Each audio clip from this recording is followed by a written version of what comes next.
I'm Angelo for Star Licks. I'm going to be showing you 20 of my licks, musical phrases, solo concepts and techniques that I use. But before we get started, let me tell you about my equipment. I use 400-watt Marshall stacks wired in stereo, processed through a Korg dual digital delay, into a Korg modular effects pedal board where I use stereo digital chorus, stereo digital delay, compression, distortion, and I also use a Boss overdriver for a little extra distortion on solos when I need it. The guitar that I'm going to be using throughout most of the video is a BC Rich Ironbird. It's made out of alder, it's got 24 frets, a Kaler system, and 2 humbuckers. One of my backup guitars is a custom-made Dean Mach 5, and it's made out of basswood, and I like light woods on guitars. Basswood and alder are the 2 lightest woods you can get. And it's got a Kaler tremolo system, 2 humbuckers, and it's got 24 frets. And this is...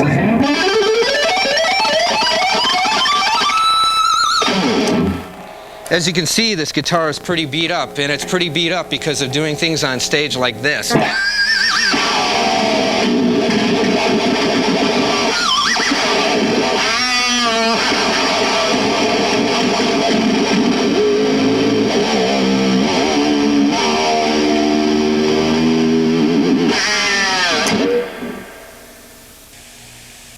This guitar is my trademark. It's the custom-made Dean double axe. And don't call it a double neck. Jimmy Page uses double necks. This is called the double axe, and I'll be talking more about it later in the video. I used to teach guitar for a number of years, and the 2 questions my students asked me the most were, Michael, how do you pick so fast? And also, how do you practice? You know, how did you get your chops to where they are now? And so before we start doing the riffs, I'd like to demonstrate my picking technique.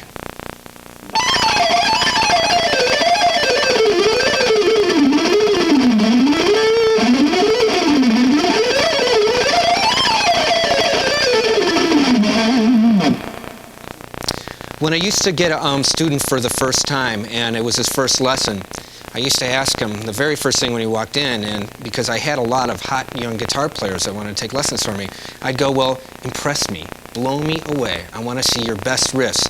And usually guitar players have their 1 or 2 intimidation riffs that they've practiced for hours, and then after that it's all over. They've blown their wad. And what I used to do is after I heard those couple, then I'd ask him again. I'd go, well, now I want you to play as fast as you can, but I don't want to hear anything that you've done before. And so they'd start playing, and I'd cut them off, and then I'd go, well, now I want you to play that lick slow. And they'd go, well, wait a second, man, I can't play it slow. I mean, you know, I'm just playing. It's spontaneous. It just happens. And what I try to tell my students, and this is one thing you can get from learning these licks, is the moral of the story is to play fast, you have to practice fast. And what happens is that you practice all these licks and you don't know what the heck you're playing. And so what I did is I made them see the licks they played fast and slow it down, and when they play it slow, then you really concentrate on what you're doing with your left hand, your right hand. That's when you can get your speed down. So the moral of it is, the moral of the story is to play fast, you have to learn how to play slow. The way I pick is I position my 3 fingers on the body of the guitar between the pickups, and my hand actually glides over the top. It's almost like a phonograph needle playing on a record. Also, I use Dunlap Jazz 3 picks. They're the hardest picks that I've found, and they're the most pointed, and they're the hardest things I've found next to a rock. And other guitar picks that I've used literally started melting in my hand. I started bending around my thumb. So for my style of picking, and I think for good guitar picking, that you need a heavy pointed pick like a Dunlap Jazz 3. Okay, there's a common denominator between guitar players who can pick fast and guitar players who can't. And all that it is, and it doesn't matter if you hold your pick like I do, if you cup it like this and rest it on the bridge, if you hold it with 2 fingers, what angle you put it on the strings, all that matters is if you don't move the joints in your index finger and your thumb. In other words, if you keep it rigid, you can pick fast. The guys who can't pick fast flick their thumb. They play like this, and how fast can you flick your thumb? You can't do it. And so the common denominator, if you want to play warp speed instead of impulse power, is you have to keep your fingers rigid. And what I did to test my students and just to get a good idea is I had people play a tremolo. And what you do is you start a tremolo like this. And you notice the way you're picking. Your fingers are very rigid, and then you slow it down. And now what most people tend to do is when they're playing fast and they slow it down, they change their picking style, and that's when they get into this.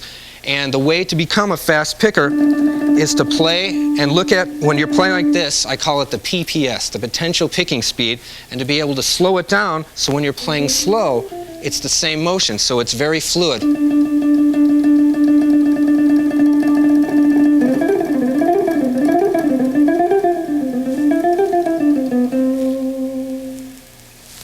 Before we start the first exercise, let's tune up. I tune to A440, and I'll start on the first string E and work my way down.